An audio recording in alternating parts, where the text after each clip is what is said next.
back to the channel, guys.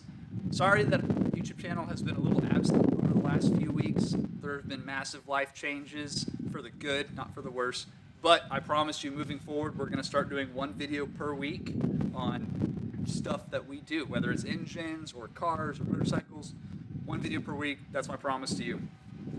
In today's video, I am actually announcing that the Ricky, the C5 Corvette FRC fixed roof coupe, and that bespoke 3,000 horsepower LS engine are both going up for sale.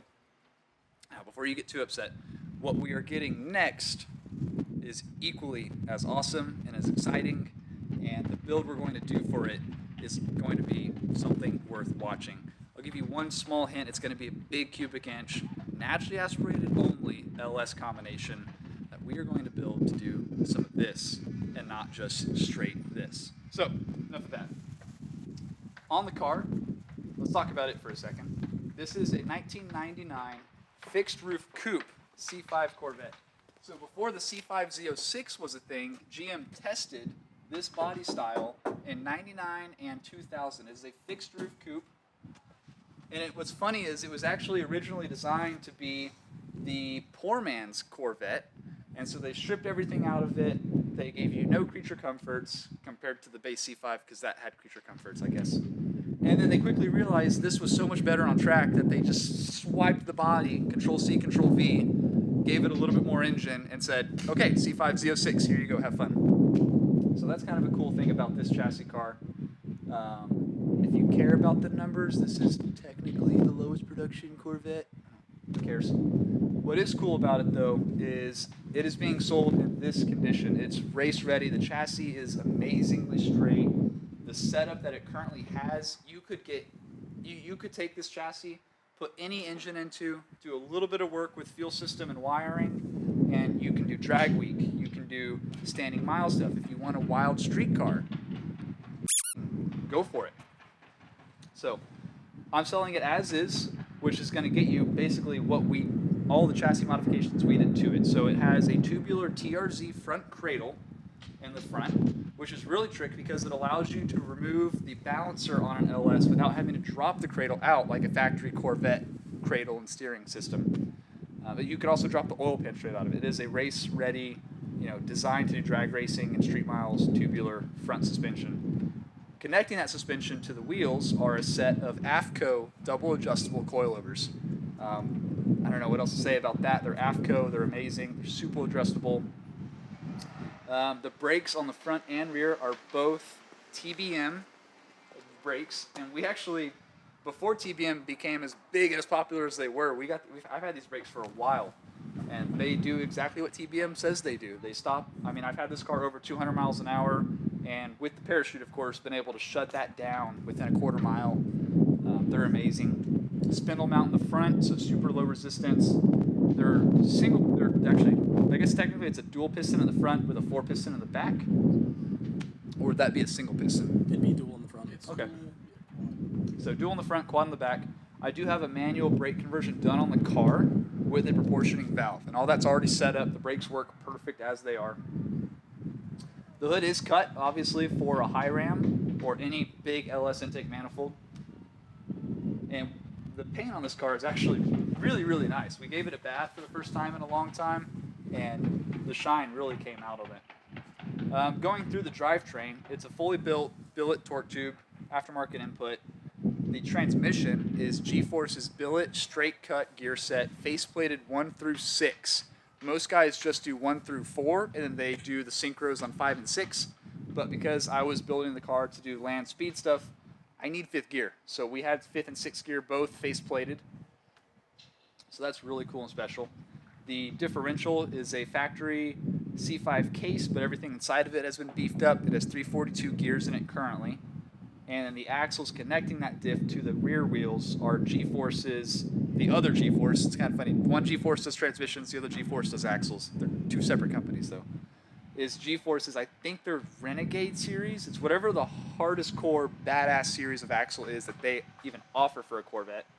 So of course it has a ZR1 converted rear hub for the bigger spline axle to fit into. Obviously, it has a 15-inch conversion, which allows me to run this custom set of billet Bogart wheels. They're fully polished. The fronts are 17 by 3 or 17 by 4, 3.5, whatever the skinny is. And the rear is a 15 by 10. The tires on these are both a radial tire for the street. They're basically brand new. I put bias plies on the car to race it at this versus that a couple years ago. And then immediately once we got back from that, I put the car on radials, and it immediately went into the garage for the teardown to become the twin turbo monster we were going to build. So the tires are basically brand new. They've sat in the garage their whole life. They actually weren't even mounted on the car when we stored it, so they should be perfect for you. We circle around the back of the car. Quick note, it does have optic armor windows in it. So when you're at Cars and Coffee, you can do this and flex the window and flex on the people. It does have a drag wing and a built-in parachute mount. Something that's really cool that I liked is the drag wing, the beadlock rim, and the parachute mount are all powder coated the same kind of gunmetal gray. And so that's just a cool treat. What is not going with the car is my license plate. I'm keeping that sucker. I don't know how Texas let me get that, but they did, so I'm keeping it. If we circle around to this side, the car does have a 6-point welded-in cage. It's a 1 3/4 120 wall chromoly cage, so super hardcore cage, very thick steel. We have a full SFI containment Kirky seat, quick release wheel, MGW shifters included, of course, and the dry sump tank down there will also come with the car.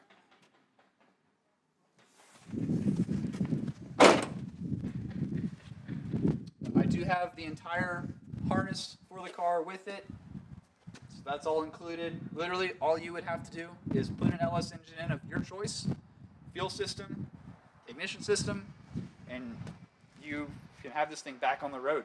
It's pretty simple. So again, I am putting it up for sale. It is going to go on Marketplace on Facebook. If you're interested in it, shoot me a private message on Instagram or Facebook, and we can chat some more about it and talk numbers. And yeah, this is not the end of me having a cool car. We're just going to shift lanes into a different direction. The bike stuff, because we do track days with our bikes, has really kind of opened my eyes to the doing this number on Track World, and I really want to do that with a car now. And unfortunately, I've taken this chassis so far with the straight line setup that I don't feel like I can correctly reverse back to a twisty curvy car. So, yeah, we're putting it up for sale.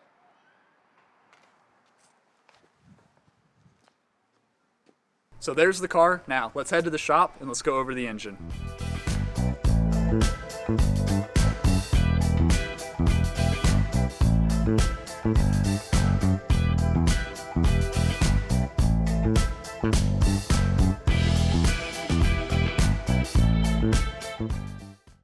And here's the engine. We did a full video series of building this completely bespoke, super custom, very high-end, basically no budget build of a maximum effort turbo LS deal. It's a 400-inch engine. It's 12-to-1 compression and was designed to run on M1 or M5 methanol fuel from VP. Top to bottom, it was developed with the sole purpose of making over 2,500 horsepower and doing that reliably for drag and drive events or land speed racing. So land speed racing is maximum RPM, maximum power for a long time. So everything in this engine is developed to do that for a very long time reliably. Camshaft is solid roller, but it's a fairly gentle, it's a fairly stable. It's actually very much like a circle track valve train. The springs are from PSI, they're a double spring, but they are from their circle track series. Again, just kind of boasting that super long lifespan, unlike a drag race specific valve spring that might tear itself up after 5, 10, 50 passes. These are good for a very long time. The block is a custom dart block that they did. It has a Ford Cleveland main journal in it, half-inch main studs, half-inch head studs, of course. Skirtless block, so we have the billet skirt spacers along with a billet daily dry sump oiling system. On the front, we're running adjustable belt drive. So cam tuning is very simple. Cam exchanges are also simple. You don't have to you don't have to drop the pan. You just pop off this front cam. It's adjustable belt drive. You know what they are. What's really tricky about it though is we put an ATI 4X billet wheel on the front of it, so you can run this on a factory style 4X and 58X ignition system. You don't have to have a crank trigger. You can if you want, but the option's there if you wanted to put this in a car that doesn't have an aftermarket ECU. It can go in a stock. It can be run on a stock ECU if you really wanted to. It does have a 16 injector manifold. I was planning to run two sets of FIC 2150s. So those can either be included with it, or if you already have injectors, then I can hold on to them for another project. The heads are a custom CID oval port LS7 style cylinder head that was done by BES Racing, Tony Bischoff. They're top fuel hooped, titanium intake, Inconel exhaust, the PSI springs, T&D steel shaft rocker system. I will have valve covers that will work and fit this engine available for whoever's interested in buying the motor. It will come with valve covers. We're getting a custom one-off set made for this engine. We tried an off-the-shelf set that is supposed to fit this cylinder head and valve train, but they didn't with the way the rocker arms have been engineered. So a guy in California, Williams Performance, is going to make a one-off set just for this motor. So those will be included. I don't have them yet because it takes time, but they're on the way. This is a steel rod engine as well. It's not an aluminum rod motor. Again, it was built for land speed, and at those lengths and at those distances, it doesn't make much sense to do an aluminum rod. For a drag race engine, sure, it's going to run for 6 seconds per pass, but land speed, this depending on if you want to do Bonneville, you could be looking at 40 to 60 second run times. So it has a steel rod in it from CP Carrillo, again fully custom engineered for this engine, for the piston weights and everything. The crank is a Sonny Bryant, same deal there. It's fully polished, 3.75 stroke to maximize the journal overlap to make it as strong as possible. I mean, the whole thing is just completely overbuilt, way over-engineered for the horsepower it's going to make and was designed to make. And it is available. I have been building this engine and collecting parts for it since 2020, basically. And so a lot of the parts that I got for this engine were for the old 2020 pricing. Nowadays, if I was to build the same identical engine, parts alone would probably cost somewhere in the neighborhood of $55,000 to $60,000. I'm letting this motor go for $40,000 because I'm just trying to get what I have in it. I think that's pretty fair. You can't build this motor that cheap anymore with what prices cost with inflation on the racer's tax. But yeah, message me on Instagram or on Facebook. If you're interested in this guy, we can chat about it some more there. Again, we did a full video series, so if you're watching this video, go back to my channel. There's, I think, 10 parts of me completely going through this whole motor, building it from top to bottom, doing all the machining. So kept a really good track record of it. And yeah, a little sad to see it go and a little upset that I won't be able to experience it at its full power and fury, but what I would rather do now is in a little different lane. And don't worry, the motor we're still building for that combo is going to be wild. Something I don't think you guys have ever seen before. So it's also going to be kind of crazy, but it's going to be just NA now. We're going to go back to the NA street crowd life, not the 3,000 horsepower race car life. So with that, thank you for watching this video. Subscribe to the channel. We're going to start having one video per week. Basically moving forward, Ben, I think now. Pretty much. By the time this video comes out, we're going to do one a week. So hold me to that because I'm super busy in life. And yeah, shoot me a message if you're interested in this motor. We'll chat there. Thank you for watching. See you next time.